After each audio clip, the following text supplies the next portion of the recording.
আমরা তো অনেক ৭ দিন থেকে পানি বন্দী হয়ে আছি।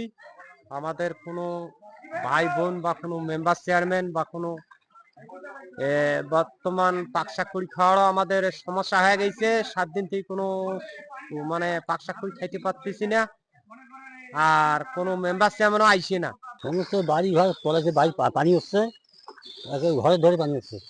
আজকে থেকে নয়, গত এক সপ্তাহ ধরে, হ্যাঁ, এই নদীর পানি কিছু কমে আবার বাড়ে, কিছু কমে আবার বাড়ে, এইভাবে বাড়ি ঘর সব তলে গেল, দোকানপাটও তলে যাওয়া হচ্ছে। হ্যাঁ, আর লোকজন নাই, বেচা কিনে নাই। হ্যাঁ, এই এমনিতে দোকানে বসে বসে আছে, বুঝছেন।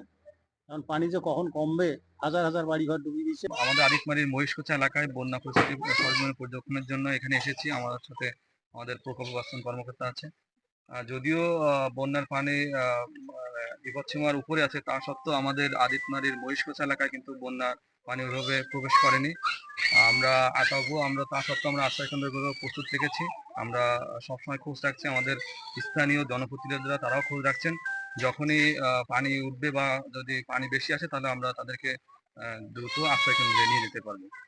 তা সত্ত্বেও আমরা এর আগের দুই বন্যায় প্রায় আমাদের আদিতমারিতে প্রায় 40 মেট্রিক টন চাল, 10 কেজি করে চাল আমরা বিতরণ করেছি এবং শুকনো খাবারও বিতরণ করেছি।